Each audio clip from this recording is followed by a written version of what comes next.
Hello and welcome to Religious Studies 361 Ethics. The topic for today's lecture is materialism versus religion and an outline of the history of Christianity. This will serve us as background for our study of Max Weber's theory in his book The Protestant Ethic and the Spirit of Capitalism, which will be covered as a second part to this lecture. So in this lecture we're going to cover pretty much the topics for 2 weeks. So our first task is to try to understand what materialism entails, what materialism as an ideology, as a philosophical ideology means. I'm not referring to the popular notion of materialism as being too concerned with material things and money. That's a popular way of thinking of materialism. Here we are going for a more technical understanding of the concept. Now, what materialism entails is that there is only matter to the universe. There is only matter to the world.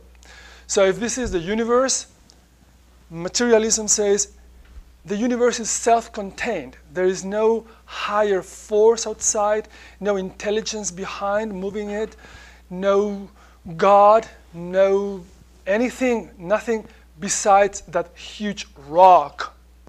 The bottom line is the universe would be like a huge rock, a lot of lava taking different shapes, okay? So that presents a number of problems. The materialistic position presents a number of problems when you think of it. Let me start with a question, a simple question. Do you guys ever see rocks popping up in the air when you walk around on campus? No, you don't. You would think, what kind of impossible, right? Like, there is a rock. You see it fall out. Say, stone is being born. You don't see that. And you think it's impossible, right? Because that wouldn't happen. However, we live in a world where there are rocks, where there are laws of physics. Who knows? Who knows? Might allow for that possibility. You know, we don't know all of the laws of physics and how they interact. And still we think it is pretty unlikely for that to happen. Well, as we will see, if you take a materialistic positioning, it will be not just as difficult, but even more difficult to understand the existence of the universe. So we're going to review here today briefly what are known as the proofs, rational proofs, for the existence of God. The first proof or argument is the cosmological argument.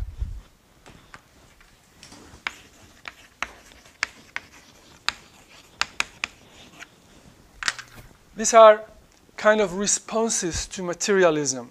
This will allow us to see the problems of materialism as an ideology and then see how this is confronted by religion. The cosmological argument is fundamentally about origins, the origin of the universe. Now, everything that exists follows some simple, let's call them laws of nature. Very simple.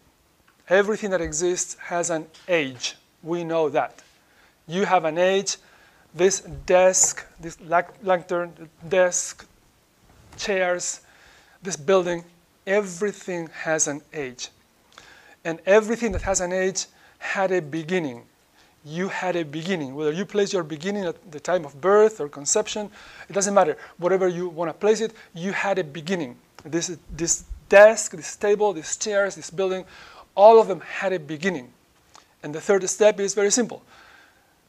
Whatever has an age and had a beginning was not before its beginning.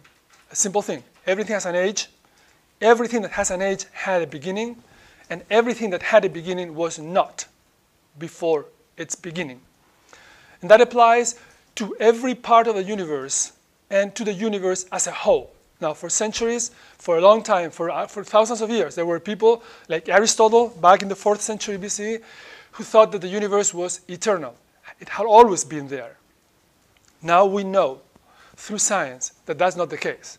The universe is not eternal. The universe has not always been there. The universe has a definite age, which has been placed about 13.4 billion years or 13.4 to 0.7 billion years. which means 14 billion years there was no universe. There was nothing.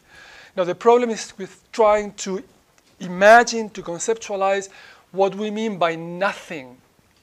Nothing is not a dark void waiting to be filled. Nothing is pretty much the unthinkable for humans. Nothingness is non-existence, and that's very hard to imagine for us.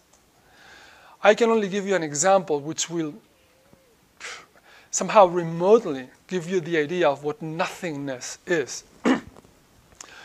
Say Matt's father met his mother on a rainy afternoon when they both happened to be attending a common friend's birthday party. And they met, they liked each other, and here's Matt. Well, imagine that rather than going to this party, Matt's father had gone to another party because in the last minute he got a call from some other friend, and then he decided to go to another party, which was supposed to be better. And then, rather than meeting Matt's mother, he would have met some other woman. And so instead of having Matt here, we would have John, or Peter, or Mary.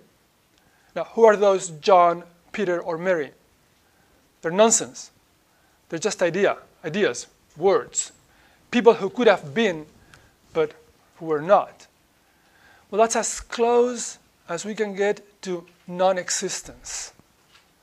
Except that those Peter, Mary, and John, who could have been had his father met, those guys are far more real than nothingness. Because when it comes to nothingness, there is not even anyone to imagine it, to imagine what it would be like had things gone a different way, because there was no things to go in a different way, nothing. So what we are saying is that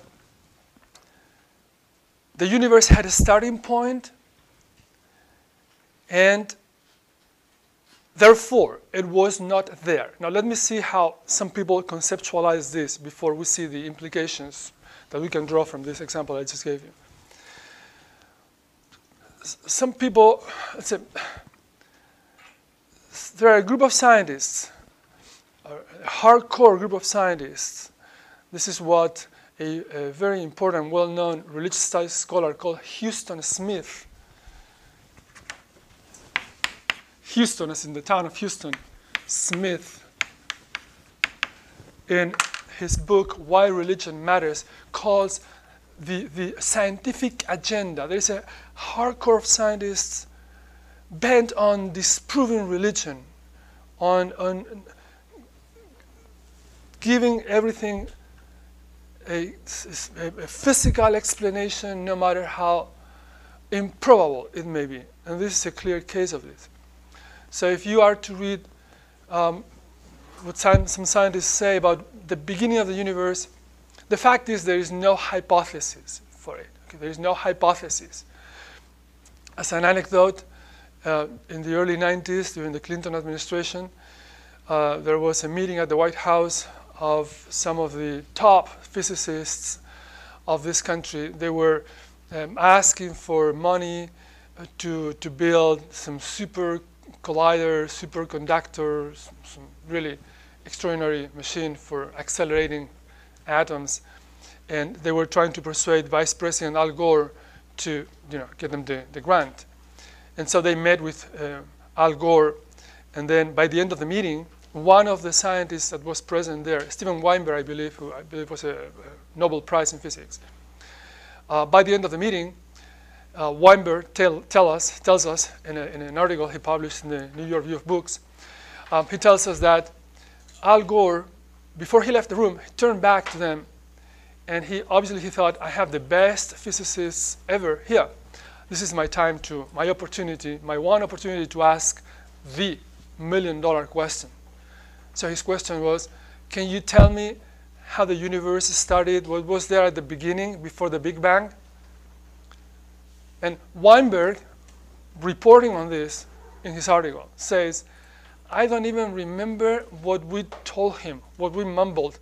So the third part of a cosmological argument would be to do with evolutionary theory.